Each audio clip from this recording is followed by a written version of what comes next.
so loved the world, that He gave His only begotten Son, that whosoever believeth in Him shall not perish, but have everlasting life, mga kaigsunan ko. Mga kaigsunan ko, mga matapos kinamuhi, na walang katapusan kung ikaw mutuo, kung musalig ni Ginoong Jesucristo. Namatay siya, kung ilupo, kung sa parang adlaw. Nabanhaw siya sa mga pinatay, mga kaigsunan ko. Mga kaigsunan ko, sa adlaw niya na kung mutuo ka ni Kristo Jesus, banawang dosa. Apan nakatong wala mutuo ka niya. O sa adlaw na, silutan siya, matko sa kapilaan sa kalayo sa impyerno. Please, do not go to hell, mga kaigsunan ko. Ang kaluwasan, makaplangan lamang ni Ginoong Jesucristo.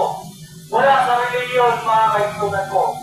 Mga kaigsunan ko, ang reliyon, mga kaigsunan ko, dinig na makaluwas sa nimo sa iyong kamatayon, mga kaigsunan ko.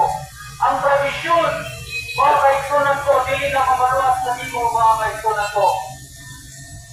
The only way to heaven, mga kaigsunan ko, the Lord Jesus Christ, mga kaigsunan ko. Kaningon ang Biblia, mga kaigsunan ko, sa John 14:6. Jesus said unto him, I am the way, the truth, and the life.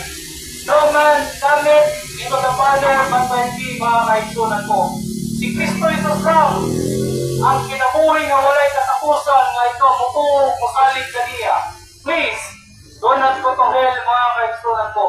Ang kaluwasan, pinagi lamang sa pagtuo, mga kaigsunan ko, dili sa imong maayong buhat. Sultihan ko ikaw, aron na to, itang tanan makasasala sa tubangan sa Dios, mga kaigsunan ko.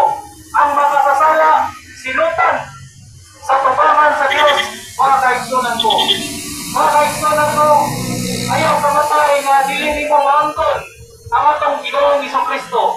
Ayaw kamatay, mga kaigsunan ko, kung dili nimo tawaton ang atong Ginoong Jesucristo, na siya lamang ang makaluwas sa imong kalat. So sa kadlaw na ito mamatay, mga kaigsunan ko. Please, do not go to hell, mga kaigsunan ko. And God bless.